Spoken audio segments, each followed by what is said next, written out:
Hello everyone. तर आपली सिम्प्लिफिकेशनची series सुरू आहे. त्यामध्ये काही क्वेश्चन्स झालेले आहे. सो आजच्या टाईपचा क्वेश्चन बघा. स्क्वेअर रूट फॉर्मॅट आहे अँड देन फ्रॅक्शन फॉर्मॅट आहे. ओके, सो क्वेश्चन बघा. Square root of 484 plus question mark which is equal to 4 complete 5/6 of 102. Okay, सो 484चं स्क्वेअर रूट किती येतं? 22. तर 22चा स्क्वेअर आहे 484. स्क्वेअर आणि क्यूबचे पेज मी अपलोड केले आहे ऑलरेडी. ओके, सो तुम्ही बघू शकता. देन तुम्हाला हे इझी जाईल. Okay, then 22 plus question mark which is equals to 4 complete 5/6. हे कसं सॉल्व करतात? 6×24.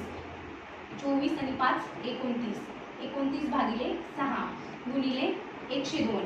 Okay, so 22 plus question mark which is equals to 29 गुणिले 6×4 6 1 6 देन 6×4. ओके, सो 17 आले हे. So 22 plus question mark which is equals to 17 9 153. हातचे आले 15. 17 दुने 34. 34 आणि 15 किती झाले? 49 झाले. Okay, so question mark is equals to 493 minus 22.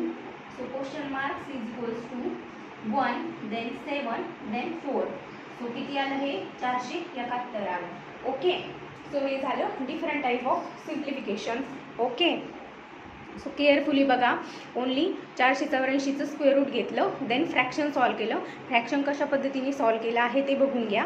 4 complete 5/6 24 then plus 5 29 divided by 6. Okay, आणि ऑफ म्हणजे मल्टिप्लिकेशन असतो. So multiplied by 102. ओके.